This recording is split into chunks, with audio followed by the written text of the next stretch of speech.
Energy risk is fragmenting across supply chains. For most organizations, energy risk still has a presumed owner. It lives with energy procurement teams, treasury functions, or centralized hedging strategies. When prices rise or fall, those teams are expected to explain the impact.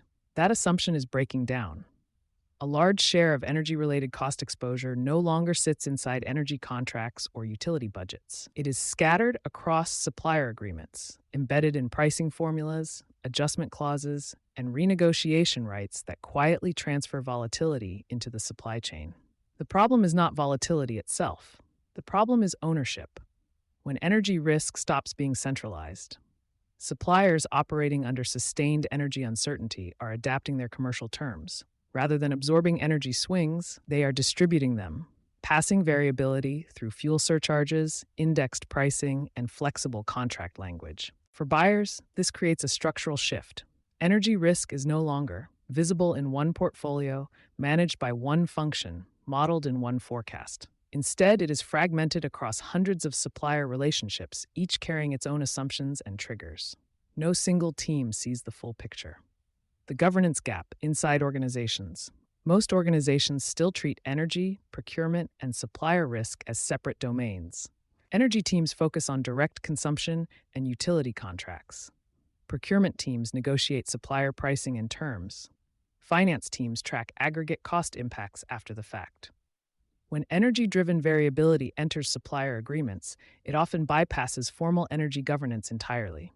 Procurement may negotiate flexibility to keep suppliers stable. Finance may absorb cost swings as variance. Energy teams may never see the exposure at all. The result is risk without an owner. Why this matters for cost planning in 2026. Fragmented energy risk is harder to manage than centralized volatility. When exposure is distributed, cost forecasting becomes less reliable. Margin pressure appears uneven and delayed. Accountability for overruns becomes blurred. Scenario modeling loses accuracy. What looks like supplier pricing noise is often energy risk expressing itself indirectly, too late for mitigation. This is why many organizations are finding that even well-hedged energy positions no longer protect overall cost predictability. The new procurement decision. This is not a call to eliminate pricing flexibility or supplier protections. It is a call to recognize energy risk as a supply chain governance issue, not just a market condition. Procurement leaders now face decisions about whether energy-linked clauses require centralized visibility, how supplier contracts feed into enterprise risk modeling, who is accountable when distributed energy exposure materializes, whether procurement flexibility aligns with financial risk tolerance. Without deliberate governance, energy risk will continue to migrate, quietly and incrementally, into places organizations are not structured to manage it. Energy volatility is no longer the primary challenge. Diffuse energy risk is. What can leaders do now?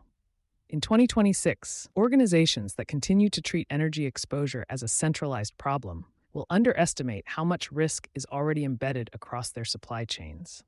The emerging question is not how volatile energy markets are, but who inside the organization is responsible once that volatility is everywhere. That is a procurement and finance decision, not an energy one. You've been listening to Sustainability Soundbites by Environment and Energy Leader. For partnership opportunities, please reach out to our team.